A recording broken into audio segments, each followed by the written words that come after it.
now my great pleasure to introduce Dr. Don Chambers, Associate Professor at the University of South Florida College of Marine Science here in St. Petersburg, Florida. And Don is a recognized expert on sea level rise, and he is a lead author of the recently released fifth iteration of the publication of the Intergovernmental Panel on Climate Change that is kind of coming out in pieces throughout the year. So he's specialized in satellite telemetry measurements, and he's going to go into that throughout his talk. So without any further ado. All right, Dr. thank you. Chambers. Thank you. Well, thanks for coming out tonight, and I hope I can educate you and bring you a little bit of information that you didn't know. I will be providing you with some of the slides and plots from the new IPCC report. All of it is available online. You can find the full report there if you want to, and I really encourage you, if you don't want to read the full report, which is quite lengthy, you could read the summary for policymakers or the technical summary, which is a very good source of information on what we know now about climate change. So let's talk about what causes mean sea level to rise and sea level locally to rise. And the effects are somewhat a little bit different. And you may think of the ocean as just a big bathtub that you dump water into it and it rises. Well, that's one aspect of it. If you put ice from melting ice from the ice sheets into the ocean, it will rise more or less like a bathtub. But there's a lot of other effects that cause sea level to change as well. The ocean circulation is not uniform everywhere, and the ocean circulation can drive water up onto the coast or away from the coast over fairly long periods of time. Ocean properties are different in the ocean, and that causes the density of the ocean water to be slightly different in some areas, and that can be changing over time. So one of the biggest properties that's changing is the heat that's stored in the ocean. And as the ocean warms, the density decreases, and so the volume rises.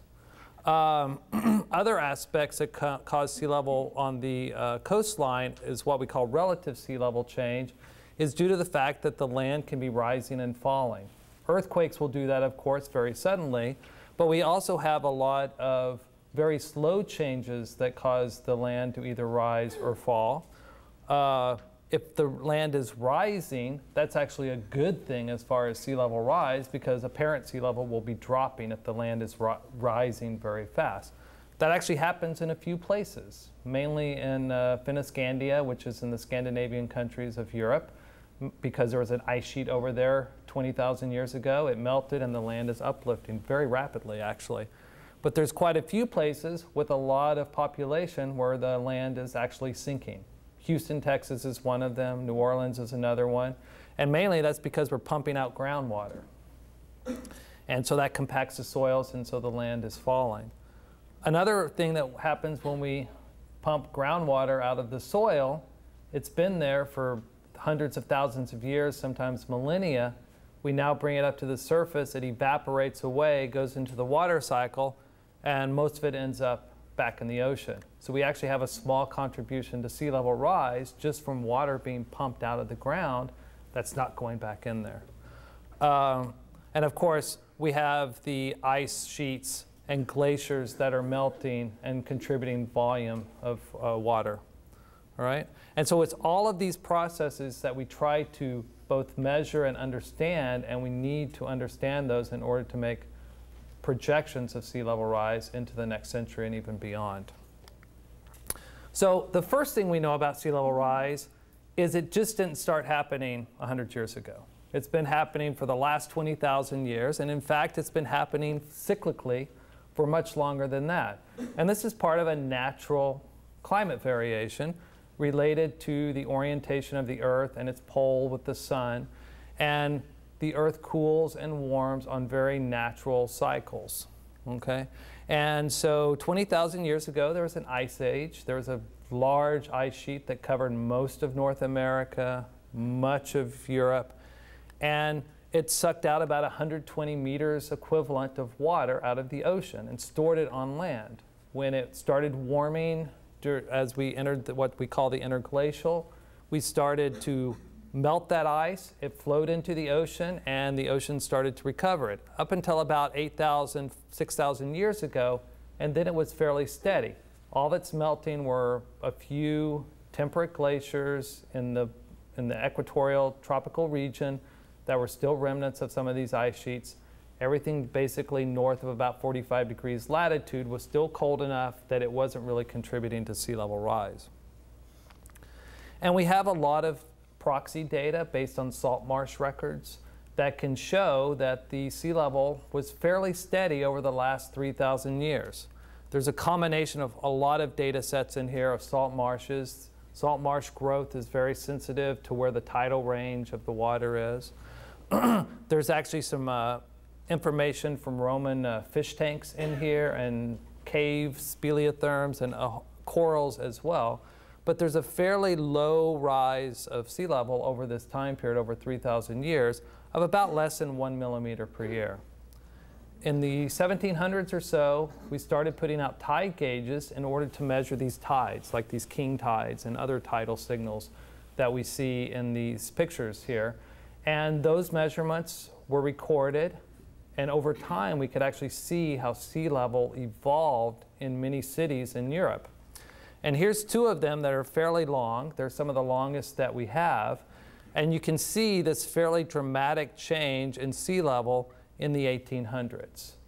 And this is kind of the rate of sea level that we get from the salt marsh records and the historical proxy data, showing a fairly low rise of sea level. And then there's a fairly dramatic change, so that over the 50 to 100 years, we got about a 20 or 30 centimeter rise of sea level. Now, if we only had these two records, and they stopped at this point, it'd be hard to say, was this an anomalous event in Europe, or was it really a sign of regular sea level rise and global sea level rise? Well, starting in the late 1800s, we started putting more tide gauges around in various places. And so by about 1880, we had tide gauges in almost every location of the Earth, at least one tide gauge. And you can start to see this higher rate of sea level rise in all of these tide gauges around the Earth.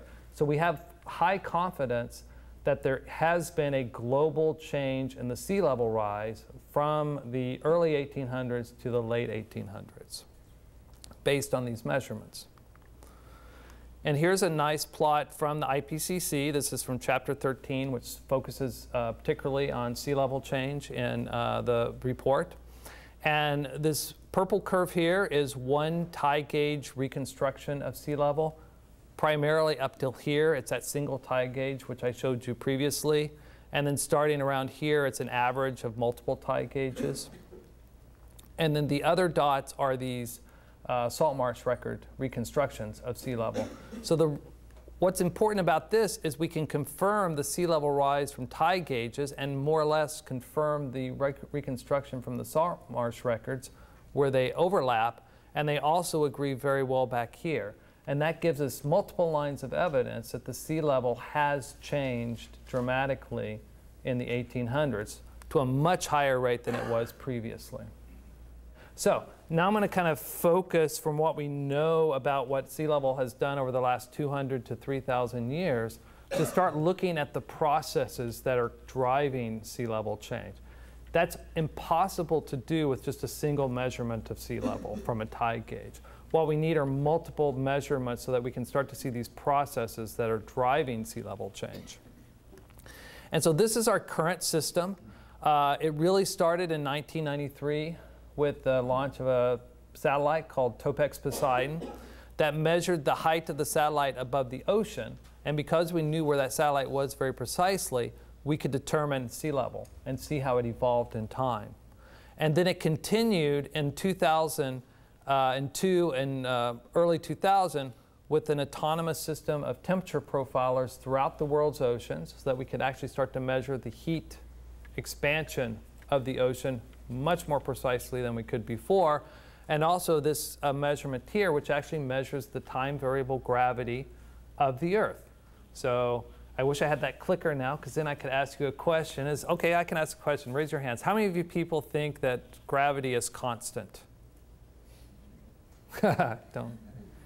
Okay, it's not. It varies a little bit because mass changes on the Earth. And so there's a gravitational attraction when mass changes, and the gravity changes. And from measuring the gravity from these satellites, we can actually quantify what the mass changed underneath the satellites.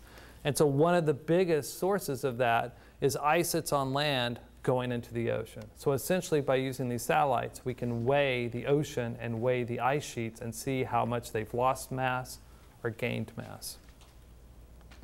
And of course, the tide gauges are still a very vital measurement in this observing system for sea level because it links us into the past.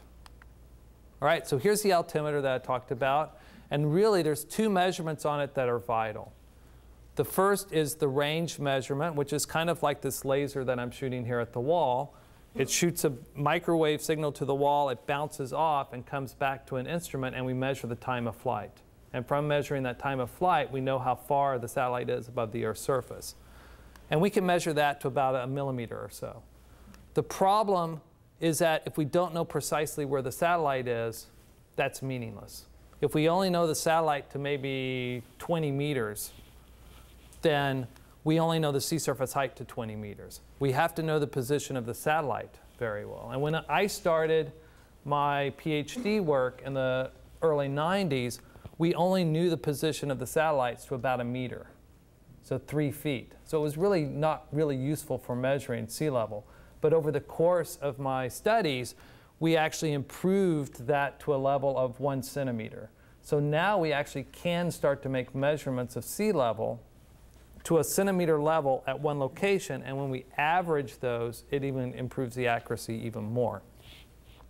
So I can tell you that the altimeter measures sea level that accurately, but if you're like me, you want a proof that it actually does that. So here's an old plot from my thesis, actually, that shows a comparison of this tide of the altimeter, which is in blue, with the tide gauge in the Central Pacific. Okay? And each of these circles is the diameter of a quarter, right?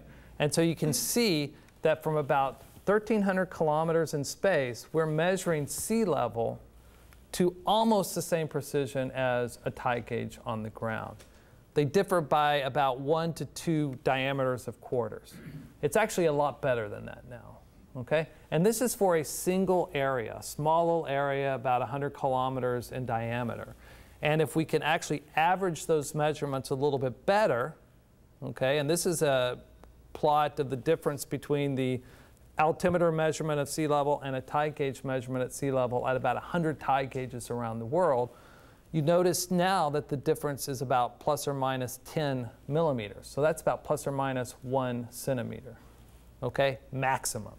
So on average, it's about 5 millimeters or half a centimeter. And that's good enough that we can actually start to detect changes in sea level over a much shorter period of time than we could with the tide gauge records.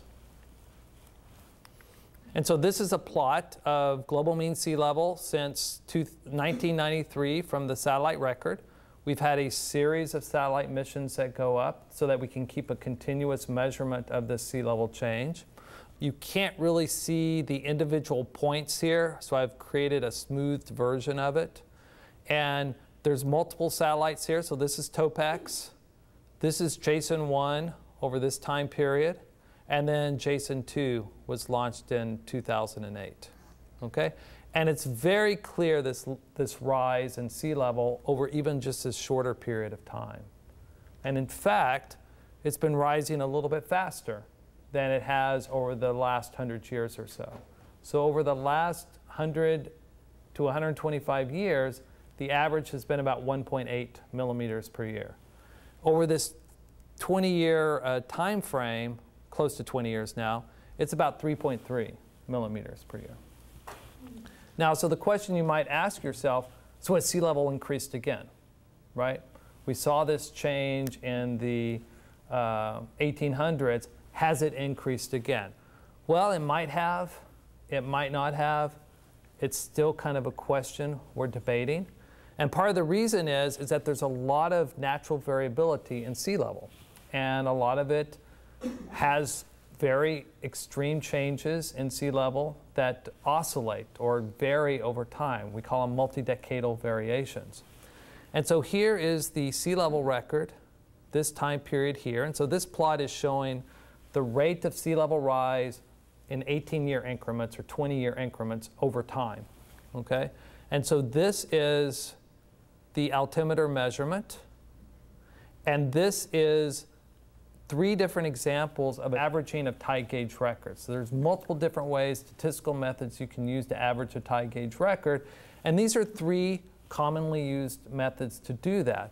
And you can see they generally agree. There are some places where they differ quite a bit. But the one thing that they all agree on is that back here in the 1920s and 1930s, sea level was rising at a faster rate than it was in the early 1900s and when it was in the 1950s and 1960s. And this rate of rise here in the 1930s and 1940s is comparable to what we're seeing today. Okay?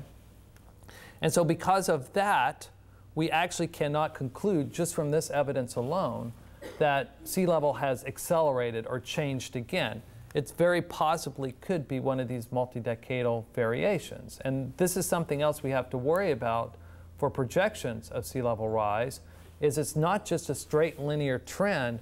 There's lots of fluctuations on top of that that can make it higher or lower over shorter periods of time. And that's something we have to try to understand and worry about as well. And in the near term, these are probably going to be more problematic than the larger changes in sea level rise. There have been a couple of studies to try to back out if this change in the last 20 years is an acceleration or a change in the sea level rise. And this is one study that I did with a postdoc just this year. And it's really hard to kind of make out here. But what we did was we took about 9 tide gauge records around the world. These are all very long tide gauge records. They're very well observed.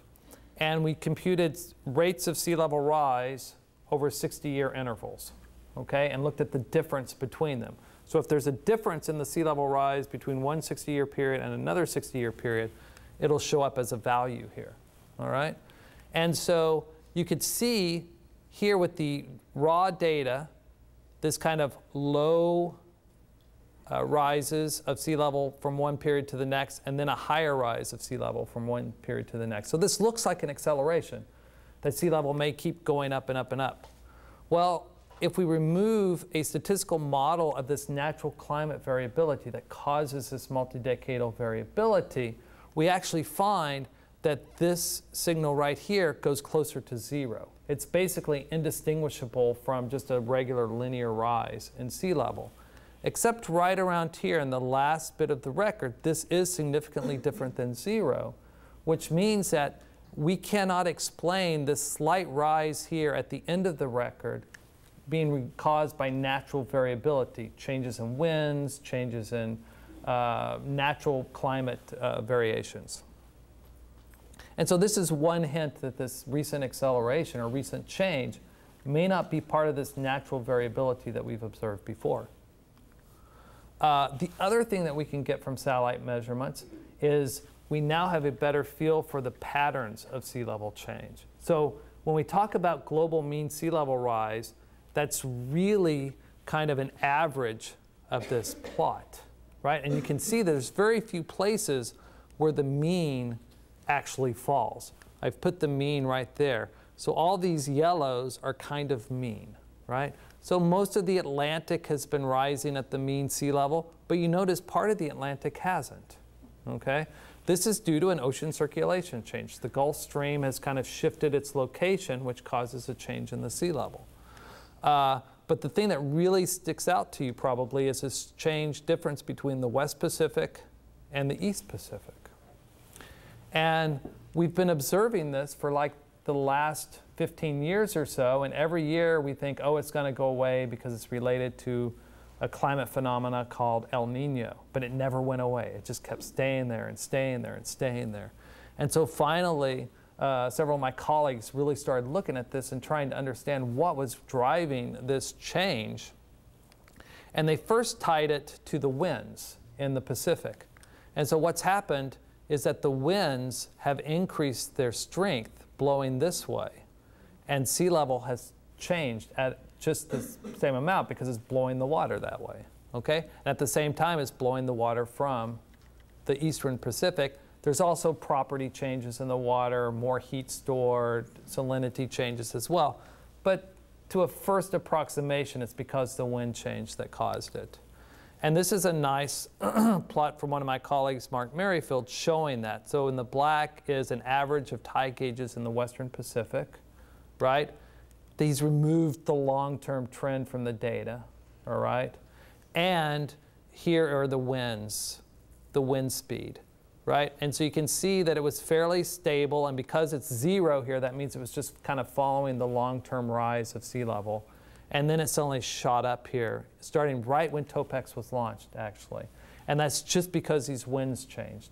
And this appears now to be related to a climate phenomenon called the Pacific Decadal Oscillation, which has a period roughly of 30 to 40 years.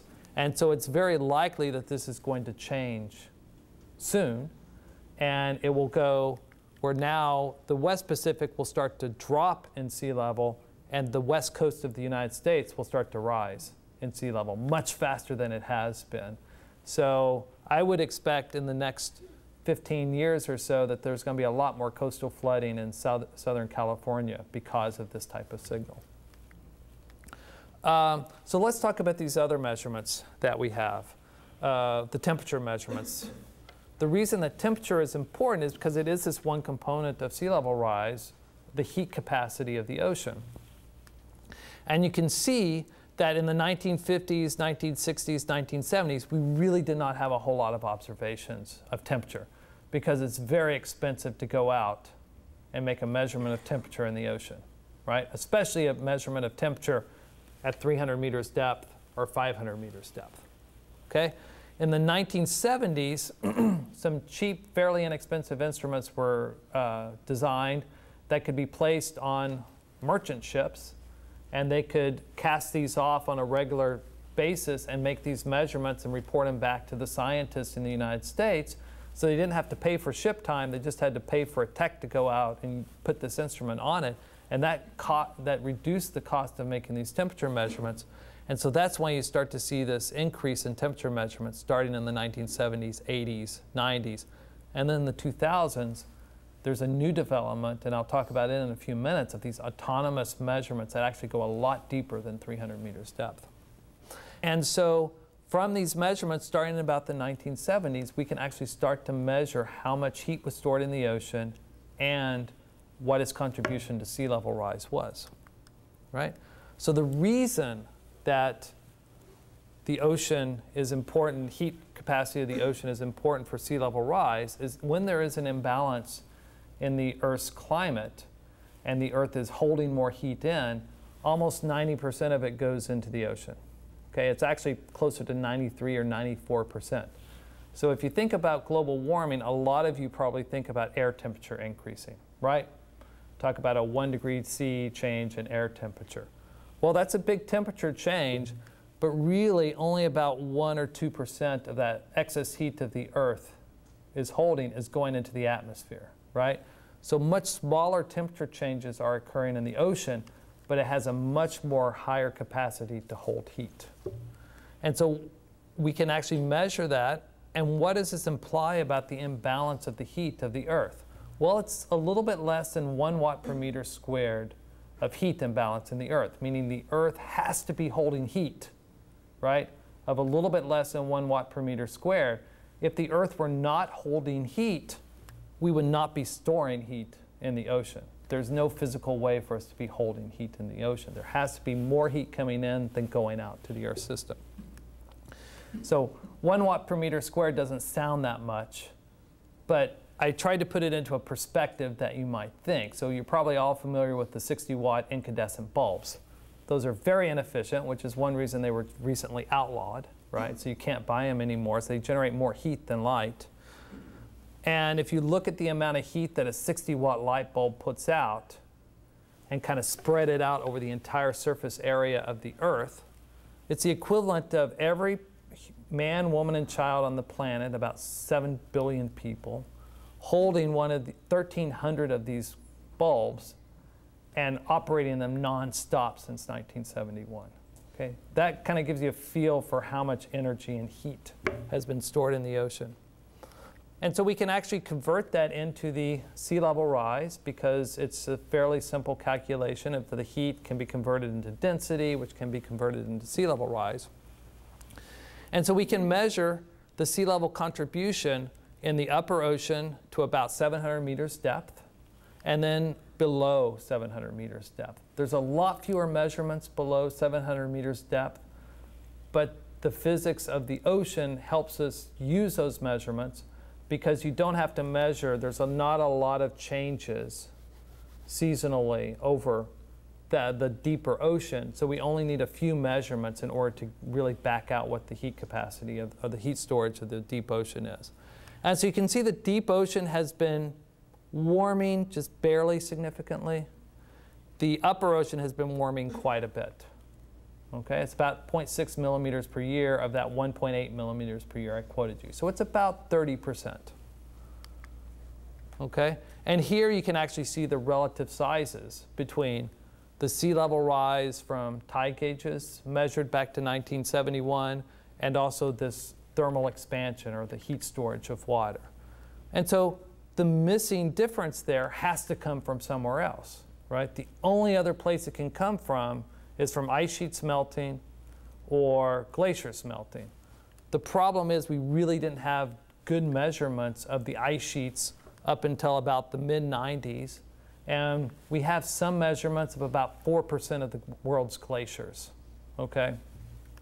So one of the missions that I will talk about, the time variable gravity, has helped us reconcile this difference between the two measurements, and I'll demonstrate that in a few minutes. But I want to talk a little bit more about the temperature measurements here and talk about this new system, Argo. Okay? And so this is Argo. And Argo is one of the coolest new things in physical oceanography, I think, over the last decade, maybe even 20 years or so. And what Argo is a device. It's about this tall. It's fairly big and fairly heavy. And it is fully autonomous. And it sinks down to about 1,000 meters depth, and then it floats there for a bit, and then it drops down another 1,000 meters and then starts rising slowly. And as it's rising, it takes measurements of temperature and salinity. And that's really what we need to understand the density structure of the ocean and how much heat is being stored in the ocean. And then when it rises to the surface, it stays there for a few minutes now, and uses a satellite phone actually to transmit the data to a satellite. And then it goes down again and repeats this cycle. Okay? And one of these now can cycle every 10 days for about 4 or 5 years. And so they've been put out all over the world's oceans, the Atlantic, the Pacific, the Indian Ocean, the far southern ocean. And we have one of these about every 300 kilometers by 300 kilometers in the world's oceans. And it's really changing the way we look at the climate in the ocean. But the other mission that's really cool is this gravity mission that I talked about, the GRACE mission, Gravity Recovery and Climate Experiment. So it was launched in 2002. It's a NASA mission and a German mission. And it's still operating. It's eking along with partial battery support. And it measures the gravity changes in the Earth. And the way it does it is by taking a measurement between the satellites very, very precisely. I talked about measuring the position of the altimeter to a centimeter, right? Here, we can measure the distance between these two satellites to a micron. So a micron is 10 to the minus 6 meters, and it's about the diameter of your hair, for those of you who still have hair. And we make that measurement over the distance of about 200 kilometers. And that's about the distance between here and Orlando. So that tells you how precise this measurement is. And from the minute changes in the positions of these satellites, what causes them to change? Well, the biggest one is gravity on the Earth. And if the gravity has changed from when they flew over it last month, the differences between them changes, and from that we can infer what the gravity is, and from that the mass had changed. And that's my explanation of GRACE in under a minute. And from that we can actually now start to look at these processes that are causing sea level rise. and we can actually close what we call the sea level budget. All right? And so this purple line here is sea level measured by the satellite altimeter, one measurement. The green is the ocean mass, basically the mass rising or falling in the ocean, measured by gravity, the GRACE measurement in green. And then the red is the thermal expansion component that we measure from the Argo data. And then the black is these two summed together and compared to the total sea level. And as you can see, they match almost perfectly. I mean, there's a few little places where they differ, but these bars around them are the uncertainties. So they definitely fall well within the uncertainties of the measurement. And so this gives us a lot more confidence that we can start to back out what the processes are that are causing these sea level changes, right? Especially these trends. Unfortunately, it's only 5 or 6 years of data, right? So we can't tell if the processes that we're observing today were the processes that were happening 20 years ago or 50 years ago. But we hope to continue this so that we can understand how it's changing now. You might notice this big drop here in 2011. So water went out of the ocean. You can tell that because the mass dropped. Anybody want to guess where it went? No.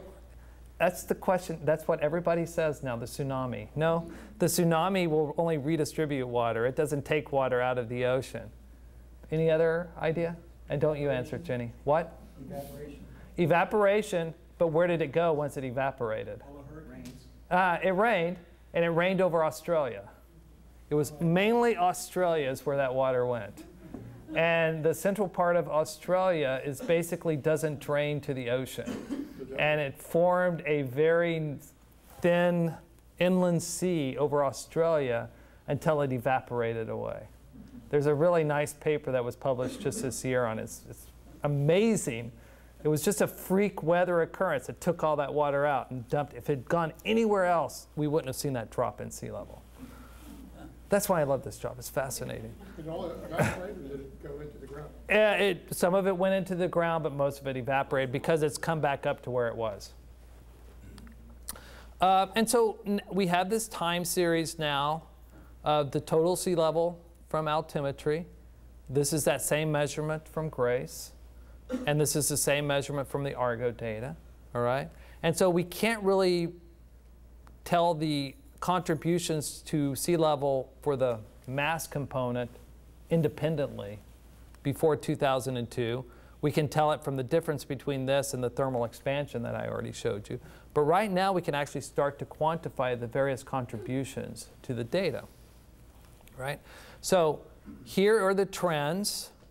And so over this time period, 70% of the observed sea level rise since 2002 is due to mass being added to the ocean. Okay? That's a little bit higher than it was, or what we think it was, during this time period. So that's suggesting that there's been an acceleration in the mass being added to the ocean. Okay? The thermal expansion has stayed about the same. Maybe it's gone up a little bit. But this change in here is actually fairly dramatic. And GRACE can actually do more than just weigh the oceans. It can actually weigh the ice sheets as well. And so this is a plot of the mass lost for the ice sheets measured by GRACE since between 2004 and 2012, expressed as equivalent water thickness. Because we generally do it that way because you probably can't think of in terms of kilograms per meter squared. But if I say a meter of water, which is 3 feet of water, you kind of have a good feel for what 3 feet of water is, right? And so this is what these maps show, is that, for example, this region right here, that whole region lost on average about 2 meters of water. So think about 2 meters of water spread out all over that region. Suddenly it goes away. This region up here, which is one of the largest outlet glaciers in Greenland, has been losing about 3 meters of water over that time period. This is Antarctica. So this is East Antarctica, which is primarily a desert and is not really changing that much. And this is East Antarctica and the peninsula, and it's changing very rapidly. Okay, it's changing almost as fast as Greenland, but these are actually larger areas. Okay, you can see these little blue spots here, which indicate a gain. East Antarctica gets snowfall, and there was an anomalous snowfall event in 2011, probably not connected to the thing in Australia, but it may have been a little bit. And so it caused a slight increase in the mass over Antarctica in these regions. But to put this more into perspective for you, let's take a little bit closer look at this region right here. Right? I picked this region because it's about the same area of Florida. Okay? It's actually slightly bigger. Right? And so it lost 2 meters of mass equivalent over this 10-year period. That's about 6 feet. Right? And that's the equivalent of 6 feet of water covering the state of Florida. Okay? Of course, it didn't go into one little narrow area when it left Greenland. It kind of spread out through the entire ocean. And so the sea level rise associated with that is a few millimeters.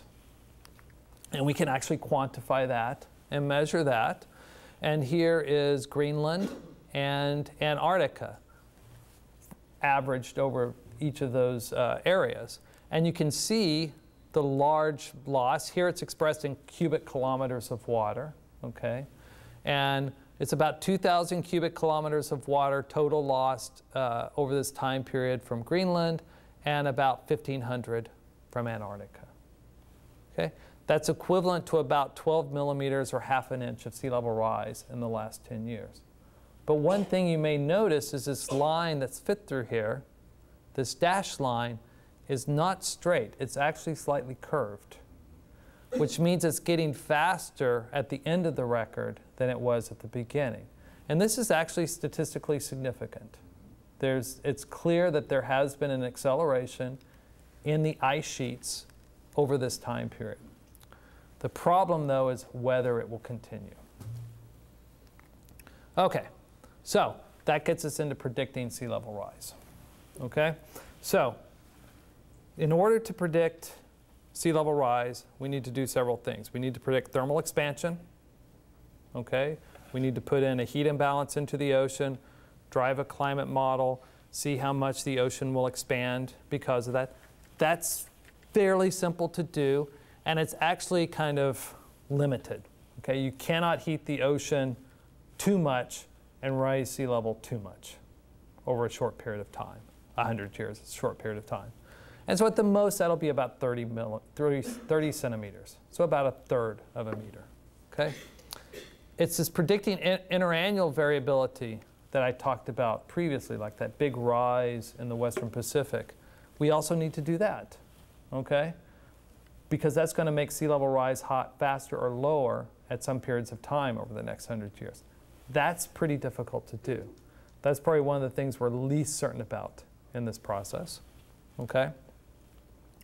Over the next 20 to 30 years, this is actually probably going to be one of the leading causes of flood events around the world, are these kind of decadal scale fluctuations in global sea level driven by natural climate phenomena on top of the other sea level rise. Okay? Ice sheets now are currently the largest contributor to sea level rise. There's no reason to believe that they won't be in the future.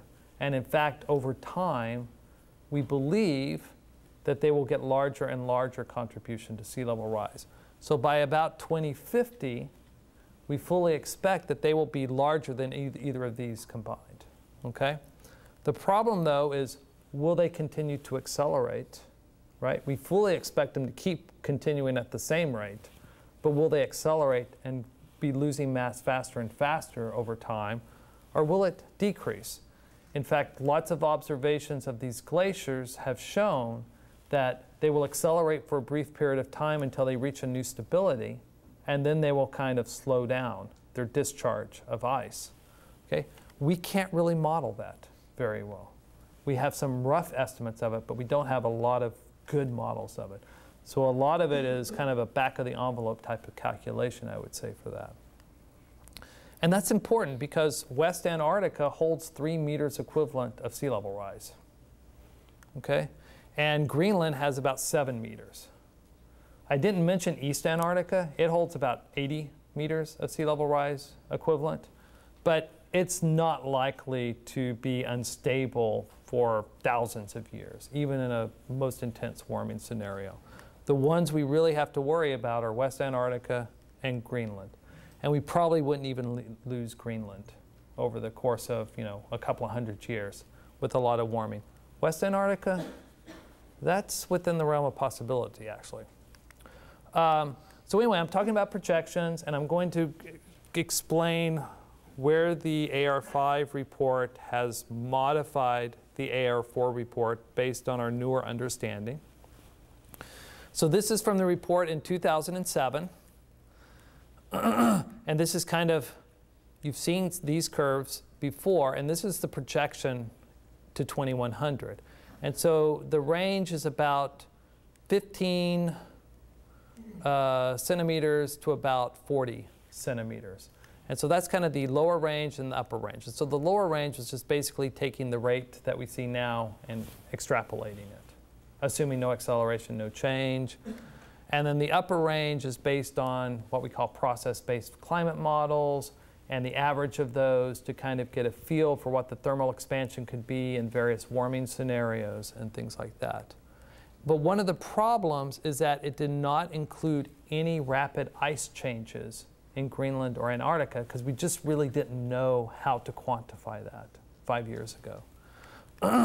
And at the same time, it assumed that East Antarctica or Antarctica as a whole was basically actually gaining mass because we thought it was at the time, and that it was also assuming that the rate of melt of Greenland was about a third of what it is that we've observed now. Part of the problem with this report was GRACE was a new satellite. We didn't have a lot of confidence, or actually I had a lot of confidence, but glaciologists didn't have a lot of confidence in the GRACE measurements because they didn't trust it. And so those numbers were actually not used in the report, but they have been used in the new report, and that's kind of bumped up some of the projections. And so I do have to talk a little bit about what these projections mean because they use these numbers which are called representative concentration pathways. And what this is, it's an estimate of how much CO2 is going to go into the atmosphere, which causes the imbalance in heating, which filters down into how much warming is going to be over the poles and the ice, and how much heat is going into the ocean. Okay? And so the red line is sometimes called the business as usual.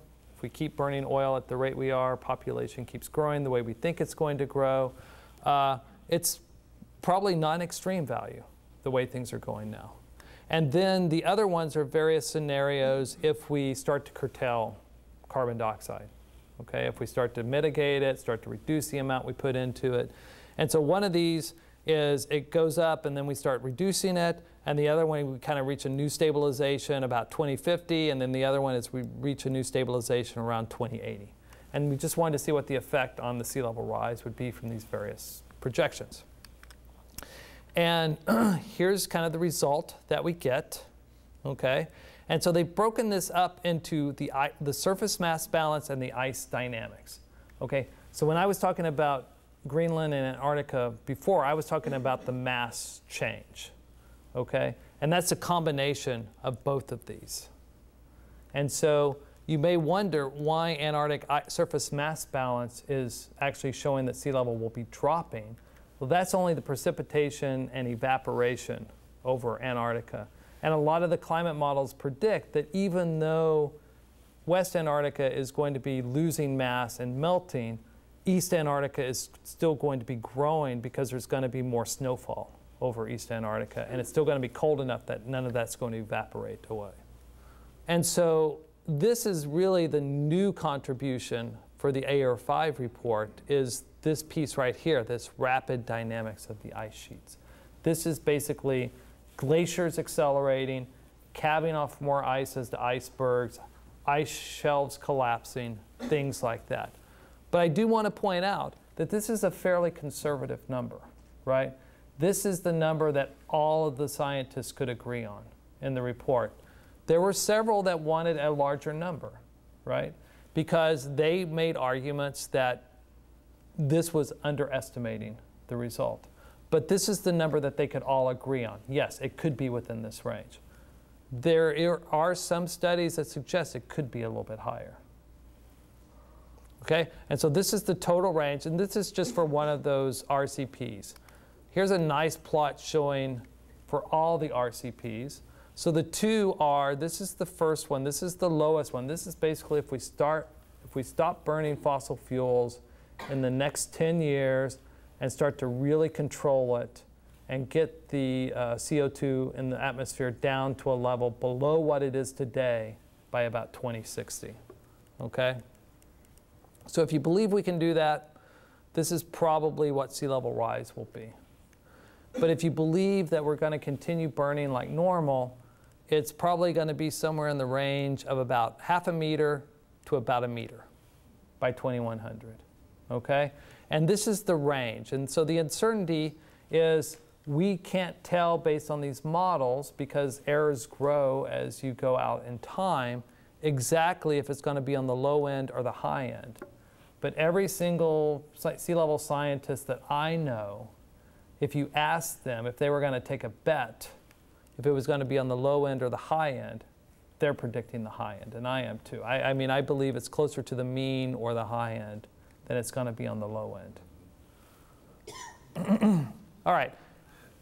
There will be patterns of sea level rise. So some places will feel the effect more than others.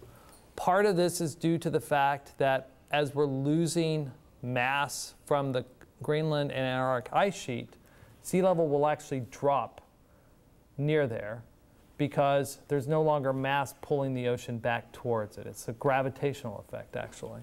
If Greenland was only melting, Antarctica would rise, but if Antarctica was melting and Greenland wasn't, then around Greenland would rise. And some areas actually right around Greenland, because it's melting so fast, if it continues at that rate, you can see like Iceland and some of the places around North America or Europe, they will actually see a drop in sea level because the gravitational attraction has changed so much, and they are also be uplifting because of that loss of the ice. Okay, but Florida, unfortunately, is going to be about the mean, right? So we're going to be kind of following the mean of sea level rise. We're not going to be the highest. We're not going to be the lowest. We're going to be about average. So, you know, just want to kind of summarize with what we know with certainty. Sea level's rising. There's no doubt about that. It's rising faster in the 20th century than it has in the last 3,000 years.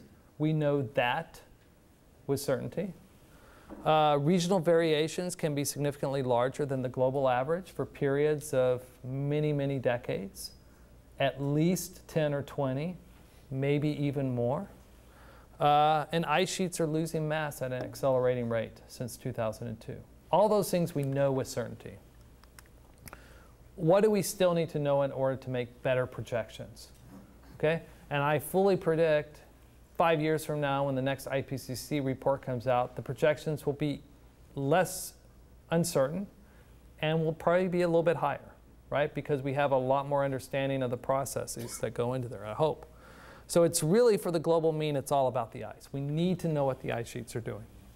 We need to understand how ice sheets evolve, how they change, all those things. And for the regional projections, we really need to be able to predict large-scale ocean circulation changes.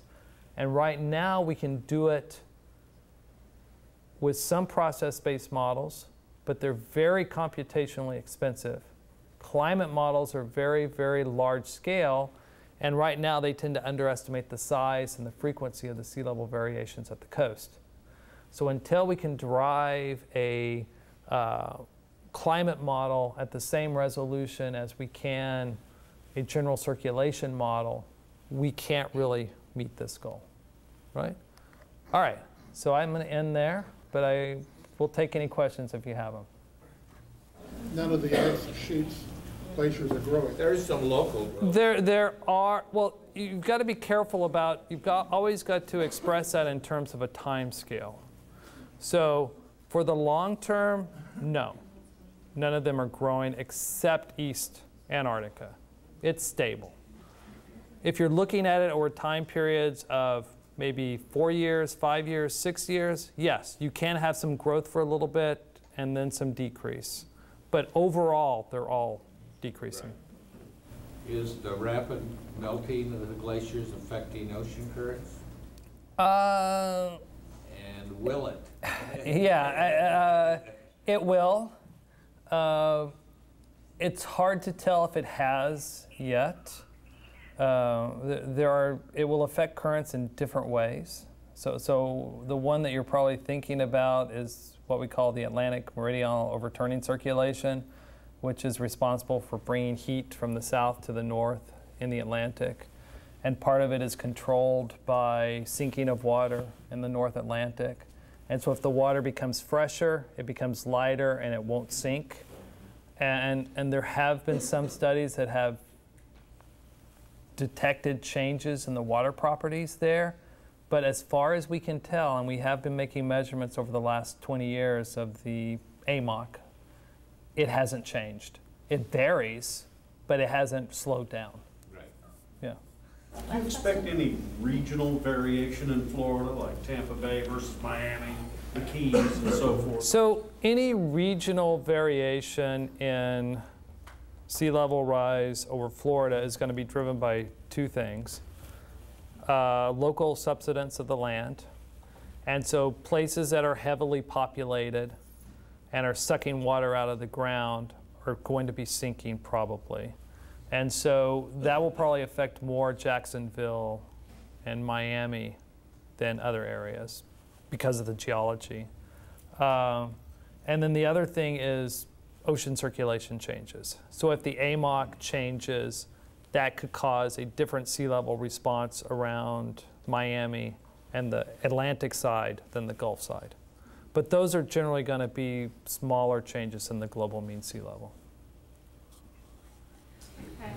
All right, I'm sure Dr. Chambers will be around for a minute afterwards if anyone has any additional questions.